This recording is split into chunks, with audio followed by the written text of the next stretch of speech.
Ladies and gentlemen, the President of the United States.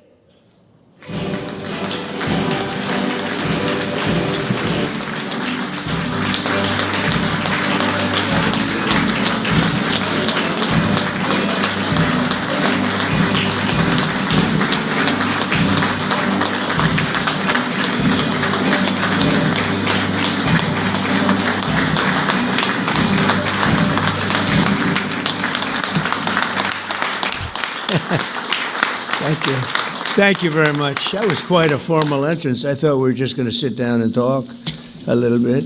We talk about exactly 1 year ago we had that big, beautiful victory. Exactly 1 year. And last night it was, not expected to be a victory. It was very Democrat areas, but I don't think it was good for Republicans. I don't think it was good. I'm not sure it was good for anybody. But we had an interesting evening and we learned a lot. And we're going to talk about that, and I'll say a few remarks, and then after that I'll ask the press to leave.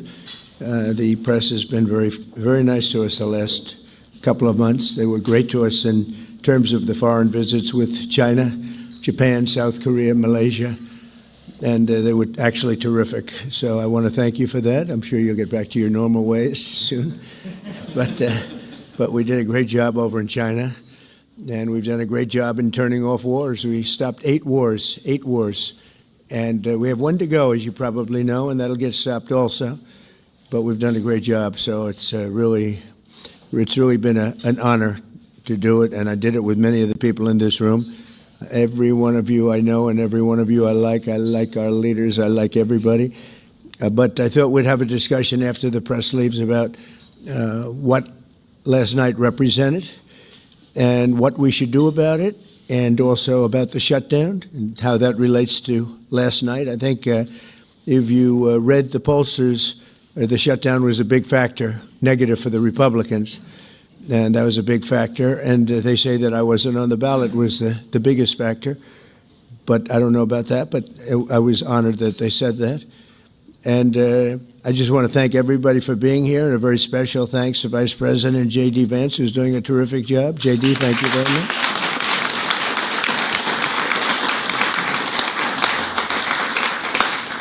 As well as the Senate leadership team that has been working very hard, working really, I will tell you, nobody's working any harder representing the American people, including Senator John Thune. John, thank you. Great job.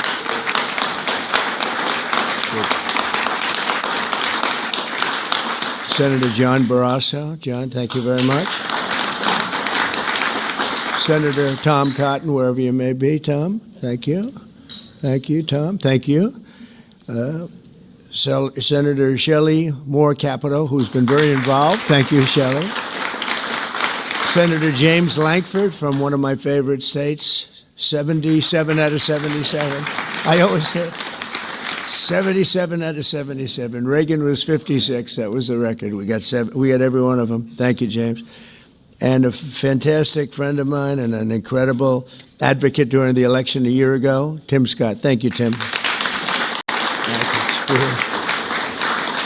So as you know, we are in the midst of a disastrous Democrat-created government shutdown, and it is Democrat-created, but I don't think they're getting really the blame that they should. That's now officially the longest shutdown in American history.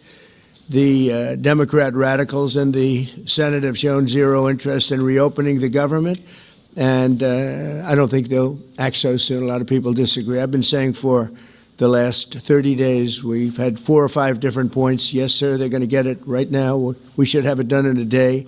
I've heard that about 4 times. I heard it after Kings. They said I was a king.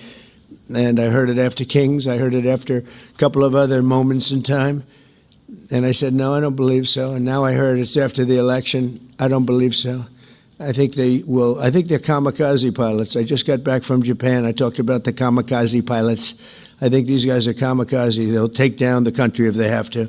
So I don't think so. Millions of Americans are going to be without SNAP benefits. And I will say about SNAP benefits, so when I was president, we had $7 billion worth, and now they have many times that, because these benefits were given to anybody that asked, and they're up to, I hear, just many times, $47 billion.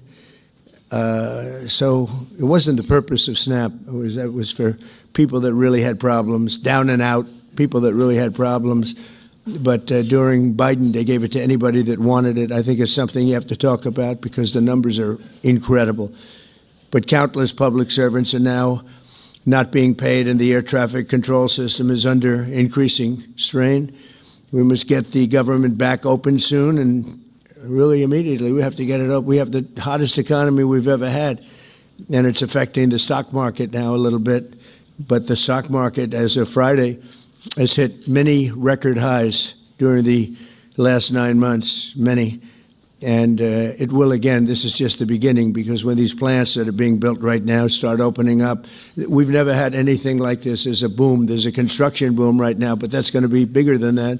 That's going to be an economic boom as soon as they open up, and it's going to be something special. We have car companies coming in. When I was in Japan, Toyota, Mr. Toyota, I said, "What's your name?" "Toyota." I said, "Oh, you're rich." They said, "How much of the company do you own?" 92.1%. I said, "I'm glad you said the one. He wants to be." I said, "You're a rich guy." And he said, "I'm investing $10 billion in the U.S. And you know who I'm talking about, right? You introduced me, Mr. Senator. You introduced me originally when you were the ambassador to Japan. He's still good. He's still strong. But he had no interest in investing in this country. Now he's investing $10 billion as of 1 week ago in building new plants. We have auto plants coming in incredibly, but we have AI and all of them. And we can't be extorted to give $1.5 trillion to people that came into the country illegally, many from prisons, many drug dealers. A lot of people came in from mental institutions. They want to give a lot of money to the people that came in illegally. We have to get them out. We can't. No country can sustain that. That's not like an attack on our country. In no country, these are not going to be productive people. These are going to be anti-productive people. And we can all have big hearts. I have a bigger heart than anybody, but we can't let that happen. It's time for Republicans to do what they have to do, and that's terminate the filibuster. It's the only way you can do it. And if you don't terminate the filibuster, you'll be in bad shape. We won't pass any legislation. There'll be no legislation passed for 3.25. We have 3.25 years, so that's a long time. But when they can't do an extension, and John, I think they've done an extension every single time they've ever been asked forever. This is the first time they haven't done an extension. Extensions are supposed to be easy, but if they won't do an extension, they won't do any bill, even a simple bill. And we should do our own bills. We should get out. We should do our own bills. We should open up. We should start tonight with the country's open. Congratulations. Then we should pass voter ID. We should pass no mail-in voting. We should pass all the things that we want to pass, make our elections secure and safe, because California is a disaster. Many of the states are disasters. But can you imagine when they vote almost unanimously against voter ID? All we want is voter ID. You go to a grocery store, you have to give ID. You go to a gas station, you give ID. But for voting, they want no voter ID. That's only for one reason, because they cheat. We would pass that in 15 minutes. If you don't get it, you'll never pass that. You'll never talk about mail-in ballots. Mail-in ballots make it automatically corrupt. If you have mail-in ballots, automatically it's correct. Even Jimmy Carter, they had the Carter Commission after he got out of office, and he had a group of very distinguished people, Democrats and Republicans, and they passed, they recommended things take place. It was a long time ago. And they said about mail-in ballots, if there is mail-in ballots, there will definitely be corruption, because, they pass through too many hands. I mean, you go in to vote, and they want your card. Even me, I went into Palm Beach. You go in to vote, they want your card, you're this, you're that. They say, "I'm sorry to do this, sir, but I have to look at your identification." I said, "That's all right. I love that." But, you're really not going to get away with much. It was very, very professional and very good, the way it's supposed to be. But these people don't want that. They have legislation in California where it's illegal to ask somebody for voter ID. If you ask somebody for voter ID, if you're an official and you say, "I'd like to see your voter ID," they can arrest you, okay? They can arrest you because they want to cheat, and they get away with it, and the Republicans let them get away with it, and we won't do that if we have the filibuster. So we're going to talk about that a little bit, and we're going to see if we can sway, because I know we have a lot of, not a lot, I'd say half feel this way, maybe a little bit less than half. and it's time to have a really good talk. If I thought that they weren't going to pass the filibuster, I wouldn't even bring it up. They're going to pass it within the first hour. If they take power, and it's more likely that they take power if we don't do it, because we're not going to be passing any legislation. They're not going to approve anything. We're going to go 3.25 years. There won't be one bill that we're going to pass, because the easiest thing to pass is exactly right now what they won't pass. And they'll do that, and they'll wreak havoc. But let's assume they get in. They're doing it anyway, so it wouldn't matter. They're doing it anyway. And, you know, I have a case where I have great U.S. attorneys that can't be approved because of the blue slips. The blue slips, I think you should terminate blue slips, too. It's a mental termination because it's really a custom. But if you have a Democrat senator or two is bad, but it doesn't make any difference. If you have one senator writes a negative letter on some great U.S. attorney, we had it in Manhattan, Southern District, Jay Clayton, one of the most respected lawyers in the whole country, by far, one of the most respected, and couldn't get approved. The courts approved him. The courts couldn't believe it. They did it like instantly. He went to the best schools, got the best marks, top of his class. Everything was perfect. I mean, he was like led the perfect life. Went to Sullivan and Cromwell.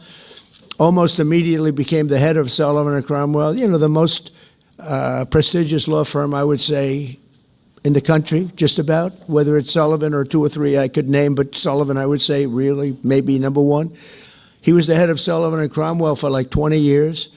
He went to the SEC, was flawless. He did it for me. He was the SEC chairman. He was flawless. Then he went to Apollo, where he was the chairman of Apollo, and was flawless. Everything went good. The stock went through the roof and everything. I asked him to go to the Southern District, and he said, "I'll do what you'd like to do, sir." This is a very high-quality person. But he couldn't get approval from Schumer. Schumer didn't approve him. The best student, the best schools, everything. He's like flawless. And the courts actually said, "You're not approving Jay Clayton," right, Lindsay? You heard this. The courts actually interceded, and they approved him. But that's an unusual guy. We have other people that are really good, but people don't know how good. Top students, top colleges, and they're U.S. attorneys, and they won't be approved. They're not going to be approved. We have one in Los Angeles who's phenomenal, but no, the senators, the Democrats are, you know, again, they're kamikazes. The Democrats are not going to approve them. Blue slips are a disaster. So the only people I can get approved are Democrats. I was told that by the Democrats. We'll only approve Democrats. I said, really, is that right? Well, not going to work that way. Not going to work that way with me. But the blue slips are a total disaster. I have 10 people right now that are doing a phenomenal job, and they will be out of office pretty soon. They've got another 2-3 weeks, a couple of them, and then they're going to have to leave. And it's actually a blight on their record because, you know, nobody knows why they left, but it looks like they served 8 weeks and then they had to leave. But they're not going to get the approval because the Democrat, radical left lunatic senators are saying you can't, we're not going to approve you. And if we're not going to approve you, I had actually one Republican who got 2 great letters, but it turned out that he was a rhino, but that was a nice term for him. Now, he got 2 letters of approval, and when I said 2 Democrats approved him, I had to fire him because I figured if 2 Democrats approved him, they wrote the most beautiful letters. I found out, man, this is strange, and he was no good. I fired him. He was really not much of a Republican. The recommendation of that one wasn't such a good recommendation. Someday I'll tell you who recommended him, but it wasn't exactly the best. But when I saw when I saw the 2 senators from Virginia gave him glowing marks, Tim, I said, let me see this. I read the most beautiful letters I've ever seen. I said, I called him up. I said, sorry, you're fired. Get the hell out of here. And but it's a horrible thing. Blue slips is a horrible thing because I have the right to pick judges and I have the right to pick U.S. attorneys, and this takes away the right from me. And I think we're going to go to court on it, and we'll see what happens in court. But it gives the president, it takes away the right of the president to pick people to serve on the court and to serve as U.S. attorneys, which is very important. But the biggest thing is the filibuster. We have to get the country going. We will pass legislation at levels you've never seen before, and it'll be impossible to beat us. By the way, if they do, they're going to do it anyway, and they are going to immediately do the filibuster. And when they do the filibuster, They're going to pack the court. They want at least five justices. Now I hear it's up to five. I actually heard up to 7 and up to 9, okay? They want new judges. They want to pack the court, and they will do it in the first day, maybe the week. Maybe they'll slow it down because there's no reason to rush. But they'll do it first week. They'll vote on this. And I have friends over there that are Democrats, I'm close to a lot of people. And I asked them about that because some people say, well, maybe they won't do that. I mean, they destroyed the career of Manchin and Sinema, and they got them out. They were the only objectors. Nobody else is going to object. They're going to do it the first day. They're going to pack the court. They're going to make D.C. a state, and they're going to make Puerto Rico a state. So now they pick up 2 states. They pick up 4 senators, okay? You think you have problems? They're going to do all of the things. They're going to pick up electoral votes. It's going to be a very, very bad situation. And it's done. It's done. As soon as they attain power. Now, if we do what I'm saying, they'll most likely never attain power because we will have passed every single thing that you can imagine that it's good and all good for the country. And there'll be no reason to. If we don't do that, people will say they're not doing much and they're in power. So the good news is we did the great, big, beautiful bill, and it's the greatest thing we could have done.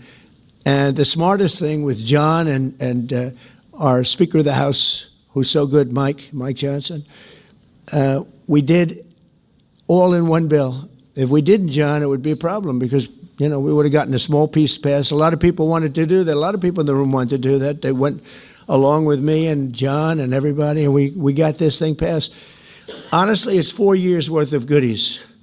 No tax on tips, no tax on Social Security, no tax on, think of it, no tax on overtime. It's an unbelievable tax cut for the workers and for business, where business is going to create jobs, and we're creating jobs at levels that nobody's ever seen before. All these things are good. We have to be able to get the word out. If we don't get the word out, we'll make it a very big mistake. So I have this long, beautiful, and very boring speech. I won't bother reading it, but because we can just start talking, and I think it's very important. We have to get the country open, and the way we're going to do it this afternoon is to terminate the filibuster. And it's possible you're not going to do that, and I'm going to go by your wishes. You're very smart people. We're good friends, but I think it's a tremendous mistake, really. It would be a tragic mistake, actually. It's time. It's time. If I thought they weren't going to approve, I'd sort of be with you. I'd be fine. I'd be neutral to with you. But knowing that they're going to pass it as soon as they get any semblance of control, they'll pass it first thing, then it's like we have to do it first. And we have 2 years, and we'll end up with 2-3 years, and we'll have this country so perfect. We will have passed more legislation than any Congress and any group of senators or a group of congressmen, and we will get it through. They'll send it to us. We'll send it to them. It'll be a beautiful machine. Otherwise, we're just going to sit around and argue with these people all day long, and they're highly unrealistic. Many of them are radical left subversives, frankly. So I want to thank everybody, and we're going to talk, and I want to thank the press for treating us so really well for that foreign trip. It was we had just an amazing meeting. Don't forget, 2 months ago, it looked like the whole world was in trouble over rare earth. And that's no longer even a subject that people talk about. It was all worked out very quickly. Without tariffs, I couldn't have done it. I put a 100% tariff on China. As soon as I heard it, within 20 minutes, I put a 100% tariff on China, on President Xi, who's really a friend of mine, as much as he can be a friend. He's a tough man. He's a tough man. Smart man, actually. Very, very smart. The press doesn't like it when I call him very smart. They think I'm not supposed to call him smart. But he leads 1.4 billion people without question. In fact, during the meeting, we were there. A couple of you were there, and some of you saw it. So he's here, and he's got about 6 people on each side. And every one of those people was standing like this. They were at attention. And I made a comment to one of them, and I got no response. I said, "Are you going to answer me?" I got no response. And President Xi didn't let him have any. So if there's any question, I said, I want my cabinet to behave like that. That's the way. I'm demanding that I want them sitting up like that, Tim, just nice and straight. I never saw posture like that. I've never seen men so scared in their lives. They have the equivalent of a vice president. He was I said, are you going to answer my question? And he's like, he doesn't move. I said, what's wrong with this guy? I will answer all questions.